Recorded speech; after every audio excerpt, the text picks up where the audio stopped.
Hi friends, ఈరోజు వంకాయ combination తోటి నేను ఇగో పెరుగు చట్నీ చేస్తున్నాను. ఫ్రెండ్స్, కొంచెం సాల్ట్ వేసుకుందాం. పెరుగులో పచ్చిమిరపకాయలు వేసుకుందాం, ఉల్లిపాయలు, కొత్తిమీర, ఒక చిన్న పోపు పెట్టుకుందాం. ఆవాలు వేసుకొని చిటపట అనిపించుకుందాం.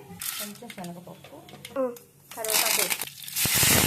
కొంచెం అంత సాల్ట్ వేసుకుందాము. జరంత పసుపు వేసుకుందాం. మంచిగా ఇలా కలుపుకోవాలి. ఉప్పు పసుపు వంకాయ పట్టేటట్టు మంచిగా ఇలా కలుపుకోవాలి. చూడండి, వంకాయలు ఇలా చక్కగా వేగిపోయాయి. ఇక స్టవ్ ఆఫ్ చేసుకొని మనం కొంచెం చల్లగైనాక పెరుగులో కలుపుకుందాం. ఇప్పుడే వేడి మీద కలుపుకుంటే పెరుగు వేడిగే ఛాన్స్ ఉంటుంది. అందుకే ఈ పోపు చల్లగాక కలుపుకున్నాము. ఫ్రెండ్స్, పోపు చల్లగా అయిపోయింది. ఇప్పుడు పెరుగులో కలుపుకుందాం మనం.